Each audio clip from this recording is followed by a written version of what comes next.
আজকের খুতবায় মূলত আমি সূরা আল ইনফিতারের ৬ নম্বর আয়াত নিয়ে কথা বলতে চাই।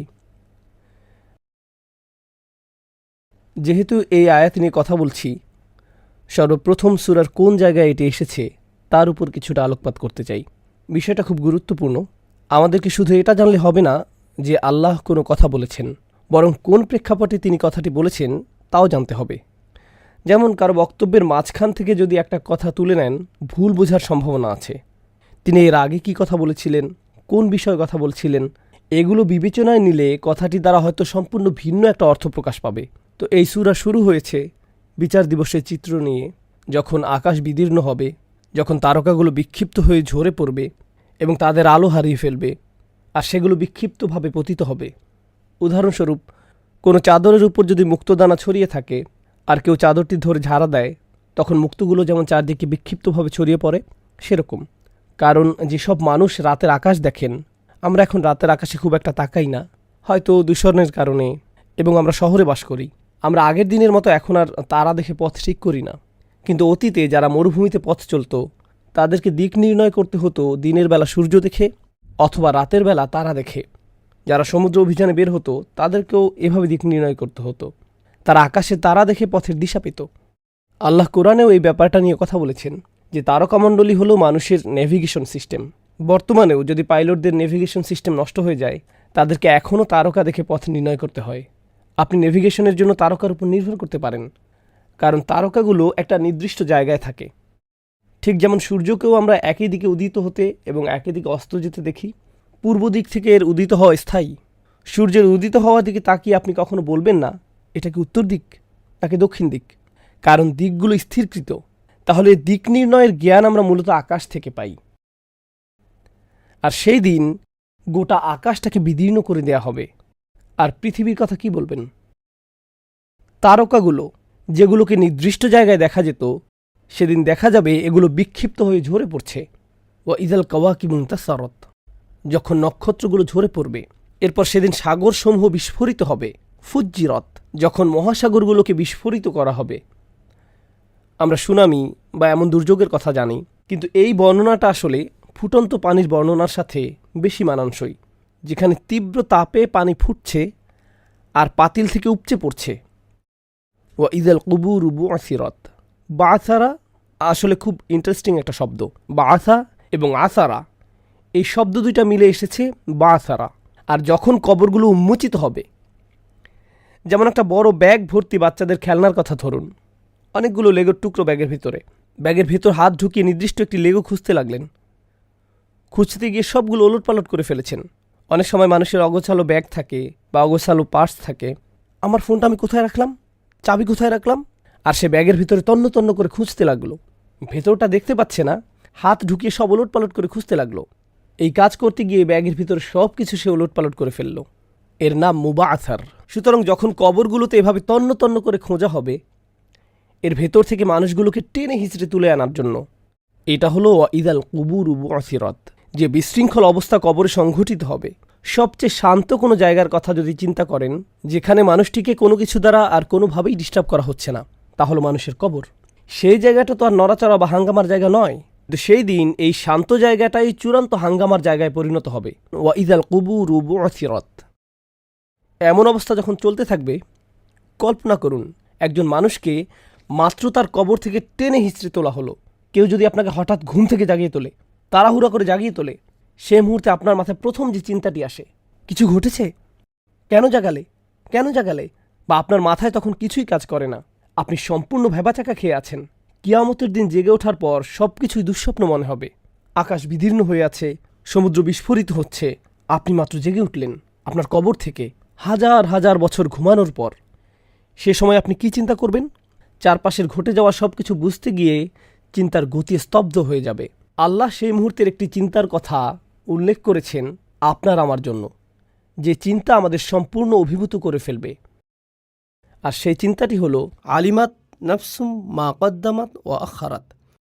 তখন প্রত্যেকে জেনে নিবে সে কি আগে পাঠিয়েছিল আর কি পেছনে ছেড়ে এসেছিল। আরবি ভাষার ছাত্রছাত্রীরা জানেন তাকদিম এবং তাখির, মুকদ্দাম এবং মুআখার। তাদের জীবনে তারা কোন বিষয়টাকে মুকদ্দাম বানিয়েছিল এবং কোন বিষয়টাকে মুআখার বানিয়েছিল। কোন ব্যাপারটাকে তারা সামনে রেখেছিল এবং কোন ব্যাপারটাকে তারা পেছনে রেখেছিল। সাধারণ ইংরেজিতে বললে কোন ব্যাপারটাকে তারা প্রায়োরিটি দিয়েছিল এবং কোন ব্যাপারটাকে তারা পিছনে ফেলে রেখেছিল। আমাদের সমগ্র জীবন আসলে এটাই। আমার এবং আপনার জীবনের প্রতিটি দিন কিছু জিনিস প্রায়োরিটি পায় আর কিছু জিনিস পরে করার জন্য ফেলে রাখা হয়। আমি ভাবি আমার হাতে অনেক সময় আছে, একটু বিশ্রাম নেই। আমার বিশ্রাম তখন প্রায়োরিটি পায়। যে কাজ বাকি আছে তা পরে করা যাবে। যদি বলি আগে কাজ শেষ করি, খাওয়া দাওয়া পরে করা যাবে, তখন আমার কাজ প্রায়োরিটি পায় আর খাওয়ার কাজটা অপেক্ষমান থাকে। সারাক্ষণ আমি কিছু বিষয় মুকদ্দম বানাচ্ছি আর কিছু বিষয় মুআখার বানাচ্ছি, রাইট? এটা হলো সময়ের বিবেচনা। সময়ের বিবেচনায় বলি, আচ্ছা সাপ্তাহিক ছুটিতে এটা করব, সপ্তাহের অন্য দিনগুলোতে ব্যস্ত থাকি, ছুটির দিনে এটা করব। তাহলে আপনার চাকরি হয়ে গেল মুকদ্দম আর অন্য যে কাজ পরে করবেন সেটা হয়ে গেল মুআখার। সেই দিন চারপাশের ভয়ঙ্কর সব ব্যাপারের মাঝে আপনি শুধু একটি ব্যাপার নিয়ে চিন্তায় থাকবেন, কোন জিনিসটাকে সামনে রেখেছিলেন আর কোন জিনিসটাকে পেছনে রেখেছিলেন। কিন্তু এর দ্বারা অন্য কিছু বোঝায়। সেই দিন আপনি উপলব্ধি করব কোন কাজটা আসলেই বেশি গুরুত্বপূর্ণ ছিল আর কোন কাজটা ছিল কম গুরুত্বপূর্ণ। স্পষ্টতই যেটা সামনে রাখেন সেটা আপনার কাছে বেশি গুরুত্বপূর্ণ। আমাকে অমুক কাজটি আগে করতে হবে কারণ এটা আমার কাছে বেশি গুরুত্বপূর্ণ। এই মুহূর্তে এই কাজটা আমাকে করতেই হবে। সুতরাং আয়াতের উক্ত কথাটি এ সম্পর্কেও যে লোকটি সেই দিন উপলব্ধি করবে তার সমগ্র জীবন কোন কাজগুলোকে তার নিকট বেশি গুরুত্বপূর্ণ হিসেবে তুলে ধরেছে এবং তার সমগ্র জীবন কোন কাজগুলোকে তার নিকট কম গুরুত্বপূর্ণ হিসেবে তুলে ধরেছে। কোনটা বেশি গুরুত্বপূর্ণ ছিল আর কোনটা কম গুরুত্বপূর্ণ ছিল, কোনটা নিয়ে তার চিন্তা করা উচিত ছিল আর কোনটা নিয়ে তার চিন্তা করার দরকার ছিল না। যে কোনো সিদ্ধান্ত নেওয়ার পূর্বে কিছু কিছু ব্যাপার নিয়ে আমাদের চিন্তা ভাবনা করতে হয়। আর সহজ একটা উদাহরণ নিন, যেমন আহার করা। একজন মুসলিমের জন্য প্রথম চিন্তা হলো খাবারটা কি হালাল। আপনি হয়তো আরও কিছু ব্যাপার নিয়েও ভাবতে পারেন, আমার খাদ্যাভ্যাসের সাথে এটা যায় তো, আহার করার এটা ভালো সময় তো, এটা কি বেশি দামি, যাই হোক। কিন্তু আমার আপনার জন্য সবচেয়ে বড় ব্যাপার হলো এই খাদ্য আহার করার অনুমতি আছে কি নেই, হালাল নাকি হারাম, এটা এক নম্বর। কেউ একজন বলতে পারে কিন্তু খাবারটা আসলে দারুণ সুস্বাদু, তো তার কাছে হালাল হারাম মুখ্য বিষয় নয়, তার নিকট এটা মুআখার। আর স্বাদ হয়ে গেল মুকদ্দম। স্বাদ হয়ে গেল মুকদ্দম। হতে পারে এই খাদ্যে স্বাস্থ্যগত ভালো কোনো উপকার নেই কিন্তু স্বাদ অসাধারণ, তো স্বাদ হয়ে গেল মুকদ্দম আর স্বাস্থ্যগত উপকার বা ক্ষতি হয়ে গেল মুআখার। এটা তাকদিম এবং তাখির। এটা নিয়ে আমি এখানে কথা বলছি, কোনটা বেশি গুরুত্বপূর্ণ ছিল আর কোনটা কম গুরুত্বপূর্ণ ছিল। এখন প্রশ্ন হলো, বিচার দিবসে একজন লোক কবর থেকে বের হওয়ার সাথে সাথে কেন এই প্রশ্ন গুরুত্বপূর্ণ হয়ে দেখা দিবে? তাকে মাত্র কবর থেকে তোলা হলো, সেই মুহূর্তে সে যে উপলব্ধি করবে কোন কাজটাকে আমি গুরুত্ব দিয়েছি আর কোন কাজটাকে আমি গুরুত্ব প্রদান করিনি। এই আয়াতের মাধ্যমে আল্লাহ আমাকে আপনাকে বলছেন, আমাদের জীবনে এমন অসংখ্য মুহূর্ত এসেছিল যখন আমার আল্লাহকে গুরুত্ব দেওয়ার কথা ছিল, অন্য কাউকে নয়, আমার নিজেকে নয়, আমার অনুভূতিকে নয়, আমার লোভকে নয়, অন্য একজনের অনুভূতিকে নয়, অন্য একজনের মতামতকে নয়, আমার চাহিদাকে না, তাদের চাহিদাকে নয়, আল্লাহ যেটা চান সেটা। কিন্তু আমি অন্য কিছুকে বাছাই করেছি, আমি অন্য কিছুকে মুকদ্দম বানিয়েছি, আমি অন্য একজনকে প্রাধান্য দিয়েছি বা অন্য কিছুকে প্রাধান্য দিয়েছি বা আমি আমার নিজেকে প্রাধান্য দিয়েছি। অন্য কিছু বেশি গুরুত্বপূর্ণ হয়ে গিয়েছিল। জানেন, আমরা যতই নিজেদের এই বলে বুঝ দেই না কেন যে এতে কোনো সমস্যা নেই, আমরা তখন আসলে নিজেদের সাথে মিথ্যে বলছি।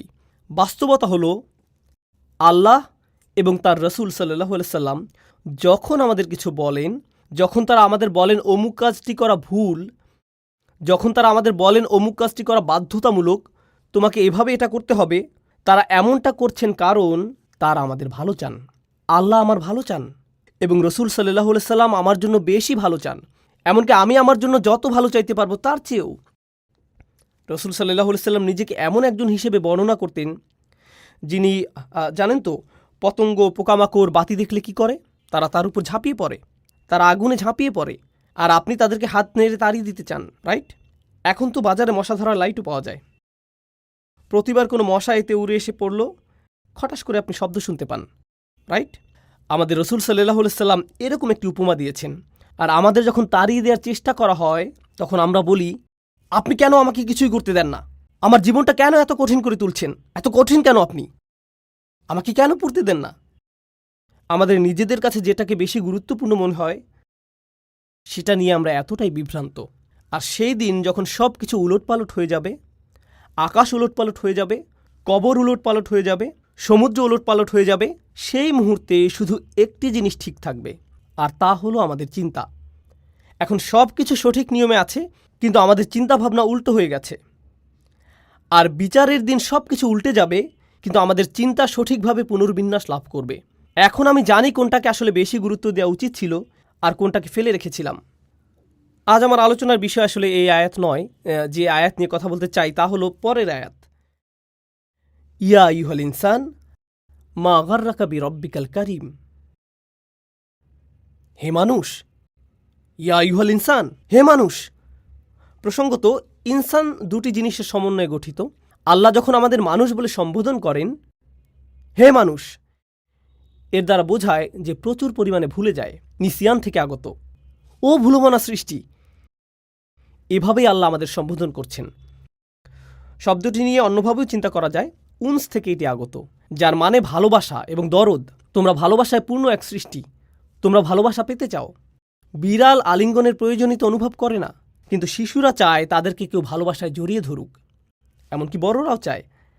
তারা চায় সবার কাছে গ্রহণযোগ্য হতে। তারা চায় মানুষ তাদেরকে ভালোবাসুক, গ্রহণ করে নিক। আবার তারা ভালোবাসা দিতেও চায়। অন্য সৃষ্টির মাঝে সাধারণত এগুলো দেখা যায় না। ঠিক এই কারণেও আমরা ইনসান। আল্লাহ এই উভয় বৈশিষ্ট্য সহ আমাদেরকে ডাক দিচ্ছেন যখন তিনি আমাদের প্রতিটি মানুষকে লক্ষ্য করে কথা বলছেন। ইয়া আইয়ুহাল ইনসান, মানুষ। যখন আমরা এই আহ্বান শুনি, আমি তখন অন্য কারো কথা ভাবি না। আমি আগের দিনের কোনো জাতি নিয়ে ভাবছি না, বা অবিশ্বাসীদের নিয়েও ভাবছি না। আল্লাহ বলেননি ইয়া আইয়ুহাল কাফির, তিনি বলছেন ইয়া আইয়ুহাল ইনসান। তিনি আপনাকে আমাকে উদ্দেশ্য করে বলছেন। তিনি এমনকি বলেননি সেই দিন আল্লাহ বলবেন। শুধু এই শব্দগুলো সেদিন বলা হবে। তাই আমরা জানি না কে এখানে কথা বলছেন, এখানে কয়েল কে। এ সম্পর্কে একভাবে চিন্তা করা যায়, আল্লাহ নিজে এই কথাগুলো আমাদের বলছেন। এ নিয়ে অন্যভাবেও চিন্তা করা যায়। ব্যাপারটা এরকম, যখন বিচার দিবস আসবে তখন উপলব্ধি করবেন কোন কোন ব্যাপারগুলোকে আপনি বেশি গুরুত্ব দিয়েছিলেন, অথচ কোন কোন ব্যাপারগুলোকে বেশি গুরুত্ব দেওয়া উচিত ছিল। কেমন করে যেন খুব সহজেই আপনার রবের কথা ভুলে যেতেন, খুব সহজেই আপনার প্রভুকে পরিত্যাগ করতেন। মা গাররাকা বিরব্বিকাল কারীম। মা এখানে প্রশ্নবোধক শব্দ। কোন জিনিসটা তোমাকে প্রতারিত করল? কোন ব্যাপারটা তোমাকে মিথ্যা আশা দিয়েছিল? যখন তোমার সুমহান দাতা রবের কথা আসতো, বিরব্বিকাল কারীম। এই প্রশ্নটি কোরআনের অন্যতম অন্তর্বিদ্ধকারী প্রশ্ন, হৃদয় ছিদ্র করা প্রশ্ন। ইয়া আইয়ুহাল ইনসান মা গাররাকা বিরব্বিকাল কারীম। যদি কোরআনের বেশি কিছু আপনার মুখস্থ না থাকে বা না জেনে থাকেন, কিন্তু বাসায় ফ্রিজের গায়ে কোরআন থেকে কিছু একটা লিখে রাখতে চান, ইয়া আইয়ুহাল ইনসান মা গাররাকা বিরব্বিকাল কারীম।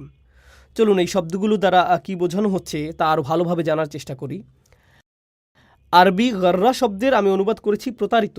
ইবনে আসুর রহমাহুল্লাহ তার তাফসিরে উল্লেখ করেছেন, তিনি বলেন, কোনো ব্যক্তি যখন তার চিন্তা এবং আশা এমন কিছুর উপর অর্পণ করে যার দ্বারা সে প্রতারিত হয়, সে মনে করেছিল এটা তার উপকারে আসবে, এর কারণে তার ভালো লাগবে, এর কারণে ভবিষ্যতে সে ভালো থাকবে, এর কারণে সে আরও বেশি নিরাপত্তা লাভ করবে, এর কারণে সে আরও সুখী হবে, এর কারণে সে শান্তি পাবে। বস্তুত এগুলো সবই ছিল ভুল ধারণা। এটা মূলত তার ক্ষতি করবে। সে মনে মনে একেবারে নিশ্চিত হয়ে গিয়েছিল যে এটা সব ধরনের উপকার নিয়ে আসবে, কিন্তু এটা আসলে ক্ষতিকর। এর নাম হলো গুরুর। এই শব্দ আমাদের কি শেখাচ্ছে? জীবনে এমন অনেক কিছু সামনে এসে পড়বে যা খুবই আকর্ষণীয় মনে হবে, যা আমরা চাই। আমাদের অন্তর যার দিকে ঝুঁকে পড়ে, কিন্তু আমাদের অন্তর আমাদের মিথ্যা বলছে। অন্তরে তথ্য থাকে না, অন্তরে থাকে অনুভূতি, কারণ আমাদের অন্তর অন্ধ। এটা কিছু দেখলেই তার দিকে আকৃষ্ট হয়ে পড়ে, অন্য আরও কিছু দেখলে তার দিকেও আকৃষ্ট হয়ে পড়ে। এর মাঝে চাহিদা আছে আর সে তা পূরণ করতে চায়। কিন্তু আল্লাহ তার বাণীর মাধ্যমে অন্তরকে পথ দেখানোর উপায় বলে দিয়েছেন। এটা অন্তরকে ভালো মন্দ দেখিয়ে দেয়, এটা অন্তরকে চিন্তা করতে শেখায়। আপনার অনুভূতিগুলোর কোনো দোষ নেই, কিন্তু যেদিকে এদের চালাচ্ছেন তা হয়তো ঠিক নেই। আমাদের অনুভূতিগুলো আল্লাহ প্রদত্ত।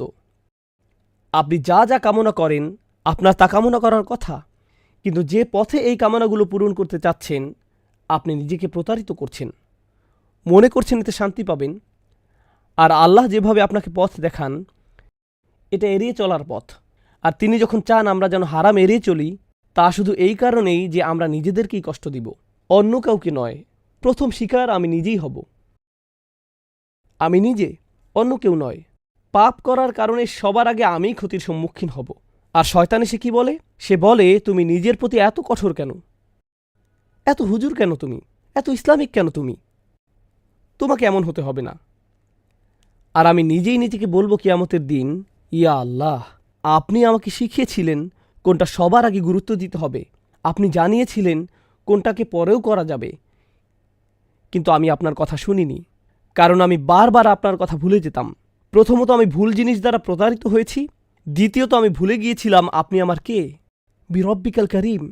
কোন জিনিসটা তোমাকে তোমার সুমহান দাতা রব সম্পর্কে প্রতারিত করল? আরবি করিম শব্দটি খুবই সুন্দর, আকর্ষণীয় এক শব্দ।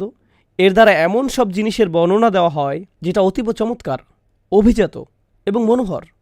তাই যে ঘোড়ার সবচেয়ে বেশি রেশমি চুল আছে, যার গায়ের রং সবচেয়ে সুন্দর এবং স্বাস্থ্যকর শরীর আছে, আরবীয় ঘোড়া, সত্যিকারের আরবীয় ঘোড়াকে তারা কারাম বলে অভিহিত করত। এই শব্দকে সম্বন্ধযুক্ত করা হয় গুপ্তধনের সাথে।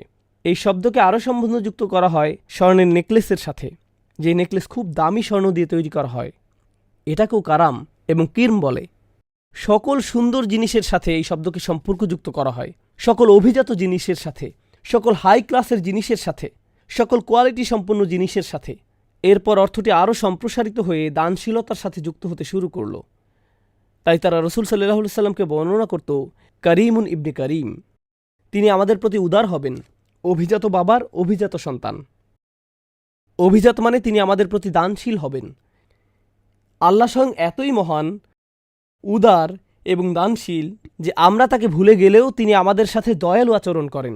আমরা অন্য কিছুকে প্রায়োরিটি বানালেও তিনি আমাদের সাথে দয়ালু আচরণ করেন। আমরা নিজেদের জীবনে তার বিধিবিধানকে তুচ্ছ তাচ্ছিল্য করলেও আমরা এমনভাবে আচরণ করি যেন এগুলোর অস্তিত্ব নেই। আমরা এমনভাবে আচরণ করি যেন এগুলো মান্য বা অমান্য করতে কিছু যায় আসে না। তবুও এর বিনিময়ে তিনি আমাদেরকে সাথে সাথে অপমানিত করেন না। তিনি আমাদেরকে মানবতার সামনে অপমানিত করেন না, তিনি এমনটা করেন না। তিনি মর্যাদাপূর্ণ উপায়ে আমাদের সাথে আচরণ করেন। তিনি আমাদের প্রতি করিম, তিনি সব সময় এমন ছিলেন। আমি মোটেই তার অনুগ্রহের কোনো বিনিময় প্রদান করি না, বারবার তাকে অগ্রাহ্য করি এবং তিনি যা করতে বলছেন সেটা অগ্রাহ্য করি। আমি দ্বিতীয়বার এটা নিয়ে আর চিন্তাও করি না। আমি ধরে নিয়েছি আল্লাহ শুধু দিয়েই যাবেন। তিনি সব সময় আমার যত্ন নিয়ে আসছেন, তিনি বুঝেন, এটা কোনো ব্যাপার না। কিন্তু শেষ বিচারের দিন আমি বলবো না আল্লাহ বুঝেন। সেই দিন আমি কপাল চাপড়িয়ে বলতে থাকব, হায় কি করলাম আমি। আলিমাত নাফসুম মা কদ্দামাত ও আখারাত। হে মানুষ, কিসে তোমাকে তোমার মহানুভব প্রভু সম্পর্কে বিভ্রান্ত করল? এরপর তিনি কিভাবে মহানুভব? আল্লাযী খলাকাকা ফাসাওয়াকা ফাআদালাক ফি আই সূরাতিম মা শাআ রাক্কাবাক। যিনি তোমাকে সৃষ্টি করেছেন, অতঃপর তোমাকে ভারসাম্যপূর্ণ করেছেন যেন তুমি দুই পায়ে হাঁটতে পারো। তিনি তোমাকে ভালো মন্দের পার্থক্য করার যোগ্যতা দিয়েছেন। মানুষ হিসেবে তিনি তোমাকে ভারসাম্যপূর্ণ করেছেন। ফাসাওয়াকা, তিনি তোমাকে সুঠাম করেছেন, তোমাকে ব্যালেন্সড, ন্যায়পরায়ণ এবং সুন্দর আকৃতিতে সৃষ্টি করেছেন। ফি আই সূরাতিম মা শাআ রাক্কাবাক, তিনি তোমার জীবনকে ধাপে ধাপে এগিয়ে নিয়েছেন। এগুলো তার ডিজাইন। কিন্তু এই সবগুলো ক্ষেত্রে আমাকে দিয়ে যত দুঃসাহসিক কাজ তিনি করিয়েছেন, যত কঠিন সময় তিনি আমাকে ফেলেছেন, যত পরীক্ষায় তিনি আমাকে অবতীর্ণ করেছেন, যত মানুষ আমার জীবনে এসেছে, যত মানুষ আমার জীবন থেকে হারিয়ে গিয়েছে, এই প্রতিটি ক্ষেত্রে আল্লাহ আমাকে একটি ভ্রমণের ভিতর দিয়ে এগিয়ে নিয়েছেন।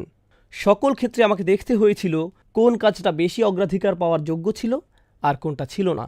কখনো কখনো আপনি আল্লাহকে ভুলে যান, তখন কোনো এক ব্যক্তি হয়তো আপনার প্রায়োরিটি হয়ে যায়, তখন আপনার নিজের আরামায়েশ আপনার কাছে প্রায়োরিটি পায়। খুব সহজেই আমরা ভুলে যাই, বারবার। সর্বশেষ যে কথাটি শেয়ার করতে চাই, এখানে কি বলা হচ্ছে এই ব্যাপারটা ব্যাখ্যা করার জন্য আসন্ন উদাহরণটি আমি আগেও ব্যবহার করেছি, কারণ আমি শিক্ষকতা পেশার সাথে জড়িত। যদি কোনো শিক্ষক ক্লাসে এসে ছাত্রদের কোনোদিন শাসন না করেন, কখনো না, তিনি শুধু ক্লাসে আসেন আর দেখেন যে কিছু বাচ্চারা নিজেদের ডেস্কের উপর লিখছে, অন্যদিকে একজন আরেকজনের গালের উপর কিছু একটা আঁকছে। ক্লাসের আরেক প্রান্তে এক গ্রুপ একে অন্যের দিকে বই ছুঁড়ে মারছে, আরেকজন এদিক ওদিক পেন্সিল ছুঁড়ে মারছে। আর শিক্ষক সব সময় ভালো স্যার, সব সময় কৌতুক বলে বাচ্চাদের হাসান, কাউকে কোনোদিন বকাঝকা করেন না, ভদ্রভাবে বসতে বলেন। হেই, তোমরা কি একটু বসবে সবাই? বাচ্চাদের কয়েকজন চেয়ারের উপর দাঁড়িয়ে ডান্স দিচ্ছে, অন্যরা অন্য কোনো দুষ্টামিতে ব্যস্ত, কিন্তু তিনি কাউকে কখনো শাস্তি দেন না, ধমক দেন না। সেই শিক্ষককে সবাই ভদ্র শিক্ষক হিসেবে জানে। এমন ছাত্র যে তাকে সম্পূর্ণ উপেক্ষা করছে। হেই আহমদ, তুমি কি একটু এদিকে আসতে পারো? কিন্তু আহমেদ এখন অন্য ছাত্রদের সাথে কথা বলছে। আহমেদ বলল, একটু একটু থামেন, আমি আমার বন্ধুদের সাথে কথা বলছি। শিক্ষকের দিকে ফিরে বলছে, একটু থামুন টিচার, আমি আমার ভিডিও গেম কতটুকু এগিয়েছি তা আমার বন্ধুদেরকে বলছি এখন। এতক্ষণে অন্য সাধারণ একজন শিক্ষক হলে কি করতেন? ওই ছাত্র এতক্ষণে পরবর্তী ঈদের জন্য কোরবানি হয়ে যেত। কিন্তু এই শিক্ষক, তিনি নরম স্বরে বললেন, ঠিক আছে, তোমার কথা শেষ করো। তুমি যদি একটু এদিকে মনোযোগ দিতে আমি খুব খুশি হতাম। এটা তো অঙ্কের ক্লাস, প্লিজ একটু মনোযোগ দাও। না না, আমি জানি এটা অঙ্কের ক্লাস, আমি বুঝছি। আপনি কি আমাকে বিরক্ত করা বন্ধ করবেন? একজন ছাত্র এভাবে আচরণ করছে, কিন্তু শিক্ষক এর বিপরীতে শুধু ভদ্র আচরণ করে যাচ্ছেন, উদার আচরণ করে যাচ্ছেন, মহৎ আচরণ করে যাচ্ছেন। যদি শিক্ষক হিসেবে এমন আচরণ করতে থাকেন, তখন কি হয় জানেন? মানুষ একেবারে আপনার গায়ের উপর এসে পড়বে। এই শিক্ষকের ভদ্রতার সুযোগে সবাই একেবারে তার গায়ের উপর এসে পড়ছে, এমনকি বাচ্চারাও। যদি এমন আচরণ অব্যাহত রাখেন, তখন ছাত্ররা মনে করতে শুরু করে তাদের কিছুই হবে না, তারা মন্দ ব্যবহার করলেও, কারণ তিনি খুবই দয়ালু। অন্যদিকে আরেকজন শিক্ষক আছেন যিনি কড়া মেজাজের মানুষ। দূর থেকে ওনাকে ক্লাসের দিকে আসতে দেখলেই আপনি শটান হয়ে বেঞ্চে বসে পড়েন, মনে হয় যেন নামাজের জামাতে দাঁড়িয়েছেন। এমনকি এদিক ওদিকেও তাকান না। কেউ যদি কর্তৃত্ববাদী হয়, তাকে দেখলেই শিরদাঁড়ায় কাঁপন শুরু হয়ে যায়। এখন এই শিক্ষক ক্লাস থেকে চলে যাওয়ার পর যদি ভদ্র শিক্ষক আসেন, সবাই তখন, ও যাক, এখন একটু রিল্যাক্স করতে পারবো, কারণ তিনি কারিম। জানেন আল্লাহ এই আয়াতে কি বলছেন? আল্লাহ তোমার প্রতি সবসময় কারিম ছিলেন, তার মানে তুমি কি এরকম অবজ্ঞামূলক আচরণ করতেই থাকবে? আমি তোমার সমগ্র জীবন ধরে তোমার প্রতি কারিম ছিলাম, তুমি আমাকে মান্য করলেও বা অমান্য করলেও। তুমি কি মনে করতে শুরু করেছো যে যেহেতু আমি তোমার প্রতি এতই কারিম, তোমার কাজের কোনো ফলাফল ভোগ করতে হবে না? আমি কি তোমাকে ভদ্রভাবে ভালোবাসা সহকারে বলিনি তোমার কাজের কর্মফল আছে? তিনি কি আমাদের জানান নাই যে বিচার দিবস কাকে বলে? তিনি কি বলেননি যে সমুদ্র ফুটতে থাকবে এবং তারকাসমূহ খসে পড়বে, আকাশ বিদীর্ণ হয়ে যাবে, কবরসমূহ খুলে যাবে? তিনি কি এ সমস্ত কিছু আমাকে জানাননি? তিনি কি তার অসংখ্য অনুগ্রহের কথা বলেননি? তিনি কি আমাকে একেবারে ঝাঁকি দিয়ে বলেননি যখন তীব্র কম্পনের সাথে জিজ্ঞেস করা হবে, ইয়া ইউহাল ইনসান, হে মানুষ, কিসে তোমাকে বিভ্রান্ত করল, কিসে তোমাকে প্রতারিত করল? গার্রাকা অতীতকাল, গার্রা নাসারার মতো অতীতকাল। এরকম অতীতকালীন ক্রিয়া দ্বারা বোঝানো হচ্ছে অনেক দেরি হয়ে গেছে। কিন্তু এই মুহূর্তে আমরা তো বিচার দিবসে দাঁড়িয়ে এটি পড়ছি না, আমরা তো এটা এখন দুনিয়াতে থেকেই পড়ছি। সুতরাং আল্লাহ আমাদেরকে ভবিষ্যতের একটি চিত্র দেখাচ্ছেন, যেটা কিয়ামতের দিন ঘটবে। কিন্তু এখনই এই মুহূর্তে তিনি আমাদের এটা জানার সুযোগ করে দিয়েছেন। সুতরাং বর্তমানে যদি ভবিষ্যতের কোনো চিত্র দেখতে পান যে এমন একটি দিন আসবে যেদিন আমি উপলব্ধি করব কোনটাকে আমার বেশি গুরুত্ব দেওয়ার দরকার ছিল কিন্তু আমি সঠিক সিদ্ধান্ত গ্রহণ করিনি, এরপর আমাকে বলা হবে কোন জিনিস তোমাকে প্রতারিত করলো তোমার মহামহিম পালনকর্তা সম্পর্কে, সাথে সাথে আমার হুঁশ হবে এবং উপলব্ধি করব যে কিয়ামত এখনও সংঘটিত হয়নি, আমি এখনও এই দুনিয়াতে আছি, এই মুহূর্তে আমার অবস্থান এখানে, শেষ বিচারের ময়দানে নয়। জানেন তাহলে এখন প্রশ্নটির অর্থ কি? নিজেকে প্রতারিত করার জন্য কোন কোন জিনিসগুলোকে আমি বারবার সুযোগ দিয়েছি সুদূর অতীত থেকে আজ পর্যন্ত? তা কি ছিল নিজের জীবনের সাথে সংশ্লিষ্ট কিছু মানুষ, নিজের কামনা বাসনা, নিজের লোভ লালসা, নিজের স্বার্থপরতা, নিজেকে প্রবোধ দেয়া মিথ্যাগুলো? কি ছিল সেটা নিজের ভিতরে? সেটা কি ছিল নিজের ভেতরের কোনো ঘোর তমাশা? কি ছিল সেটা যেটা আমাকে বহু দূরে প্রতারিত করে নিয়ে গেল? নিজেকে পরিবর্তন করার সময় এসে গেছে। এই ধরনের আয়াতগুলো আমার আপনার জন্য জীবন পরিবর্তনকারী আয়াত। যাই ঘটুক কোনো ব্যাপার না, নিজেকে পরিবর্তন করার এই ভ্রমণটা যত কষ্টকরই হোক না কেন, আমি প্রস্তুত ইয়া রব, কারণ আমার সমগ্র জীবন ধরে আপনি আমার প্রতি যথেষ্ট কারিম। আমি এর জন্য প্রস্তুত, কারণ আমি চাই এই উপলব্ধিটা আমার এখানে হোক, শেষ বিচারের দিনে হওয়ার পরিবর্তে। আমি বরং এই উপলব্ধিটা এখন চাই। আমি পরোয়া করি না এতে যদি আমাকে কাঁদতে হয়, বা অন্য কাউকে কাঁদতে হয়। আমি পরোয়া করি না এটা যদি আমাকে অসন্তুষ্ট করে বা অন্য কাউকে করে। যদি এটা মদ পানের আসক্তি হয়, আমি আজকেই ছেড়ে দেব। আমি পরোয়া করি না এতে যত কষ্টই হোক। এটা যদি নামাজ মিস হয়, আমি এখন থেকে নিয়মিত নামাজ পড়ব। আমি পরোয়া করি না এর জন্য যদি আমাকে তাড়াতাড়ি ঘুমাতে যেতে হয়। যদি হারাম কিছু আমি অনেক দিন যাবৎ করে আসছি, আমি এই হারাম ছেড়ে দিব। আমি পরোয়া করি না এতে কে ক্রুদ্ধ হলো আর কে অসন্তুষ্ট হলো। এটা যদি হারাম ব্যবসা হয়ে থাকে, আমি ওই ব্যবসা ছেড়ে দিচ্ছি। এর নাম অগ্রাধিকার প্রদান। আর যখন এভাবে প্রায়োরিটিতে পরিবর্তন নিয়ে আসবেন, আল্লাহর ব্যাপারগুলোকে অগ্রাধিকার দিবেন, তখন দেখবেন আপনার নিজস্ব সত্তা এবং আশেপাশের মানুষেরা এই পরিবর্তনের তীব্র বিরোধিতা করছে। আমি ওইটাকে মুকাদ্দাম বানিয়েছি আর অন্য সব কিছুকে মুআখার। ওইটাকে আমি সবার আগে রাখব আর অন্য সব কিছুকে পরে। আলিমাত নাফসুম্মা কদ্দামাত ও আখারাত। আমার এবং আপনার বরং এমন মানুষদের অন্তর্ভুক্ত হওয়া উচিত যারা এখনই নিজেদের প্রায়োরিটি ঠিক করে নেয়। নিজের মাঝে সেই মনোবল তৈরি করুন। আল্লাহর বাণীতে সেই শক্তি খুঁজুন। এজন্যই তো আল্লাহর বাণী আমাদের সামনে আছে। আমি আমার নিজেকে এবং আপনাদের সবাইকে স্মরণ করিয়ে দিচ্ছি যে আমাদের আমলের দরজা এখনো বন্ধ হয়ে যায়নি। অতীতে যে ভুলই করে থাকেন না কেন, যে পাপই করে থাকেন না কেন, তওবার দরজা এখনো খোলা আছে। আল্লাহর কাছে ক্ষমা চান। শুধু আল্লাহর কাছে ক্ষমার দোয়া করেই থেমে যাবেন না, বরং নিজের মাঝে সত্যিকারের পরিবর্তন নিয়ে আসুন, একটি বাস্তব পরিবর্তন। আল্লাহকে দেখান, নিজেকে দেখান যে কোন কোন ব্যাপারগুলোকে আপনি সবার আগে গুরুত্ব প্রদান করেন। অন্য কারো নিকট আপনাকে কিছু প্রমাণ করতে হবে না। যে কেউ আপনাকে যাই বলুক না কেন, আশেপাশের লোকজন আপনাকে যেভাবেই দেখুক না কেন, এতে কিছু যায় আসে না। সময় আসলে তারা আপনার ব্যাপারে কোনো পরোয়া করবে না। এতে কিছু যায় আসে না কে অসন্তুষ্ট হলো আর কে বাঁকা চোখে তাকালো বা কে কি মনে করলো। এই পৃথিবীর সব কিছুই উপলব্ধির ব্যাপার। একমাত্র যে উপলব্ধিটি এখানে গুরুত্ব পাওয়ার যোগ্য, তা হলো নিজেকে আপনি কিভাবে দেখেন, আল্লাহ আপনাকে কিভাবে দেখেন। এই ব্যাপারটা যখন আপনার কাছে পরিষ্কার হয়ে উঠবে, কেবল তখনই আপনি পরিবর্তনের জন্য প্রস্তুত। আর যদি তা না হয়, তবে যে ধ্রুবকগুলোকে আমরা প্রতিনিয়ত দেখছি, যেগুলো জীবনের অংশ, যেগুলো সব সময় বর্তমান থাকে, আল্লাহ বলছেন যদি তারকারাজির যেখানে থাকার কথা সেখানে না থাকে, সমুদ্রগুলোর যেখানে থাকার কথা সেখানে না থাকে, সেগুলো এখন তো আর স্থায়ী কোনো জিনিস নয়, তখন মানুষের অভিমতকে কেন তুমি স্থায়ী কিছু মনে করছো? নিজের প্রায়োরিটি ঠিক করুন। আমাকে আমার অগ্রাধিকারগুলো ঠিক করতে হবে। আল্লাহ আজ্জা ওয়া জাল্লা আমাদেরকে তাদের অন্তর্ভুক্ত না করুন যারা প্রতারিত হয়, যারা তাদের রবের উদারতার এমন সুযোগ গ্রহণ করে যে শেষ বিচারের দিন ক্ষতিগ্রস্ত হয়। আল্লাযী খলাকাকা ফাসাওয়াকা ফাআদালাক ফি আইয়ি সূরাতিন মা শাআ রাক্কাবাক। নিজের ফ্রি সময়, আমি আবার বলছি, এটা সূরাতুল ইনফিতার। আমি চাই আপনারা নিজের ফ্রি সময়ে গোটা সূরাটি একবার পড়ে ফেলুন। যদি শুধু অনুবাদ পড়া সম্ভব হয় তবুও পড়ুন এবং চিন্তা করুন, গভীরভাবে ভাবুন আল্লাহ ছোট্ট এই সূরায় আমাদের কি বলেছেন। এটা এমনকি এক পৃষ্ঠাও না, অতএব এটা বড় কোনো বাড়ির কাজ নয়। এক পৃষ্ঠাও না। পড়ার টেবিলে বসুন নিজের জন্য। এ নিয়ে আপনাকে অন্য কারোর সাথে কথা বলতে হবে না, এবং গভীরভাবে ভেবে দেখুন আল্লাহ এখানে কি বলছেন। আপনাকে উদ্দেশ্য করে তিনি কি বলছেন এই সূরার ভিতরে। ইসলামিক ভিডিও পেতে আমাদের চ্যানেলটিকে সাবস্ক্রাইব করে পাশে থাকুন।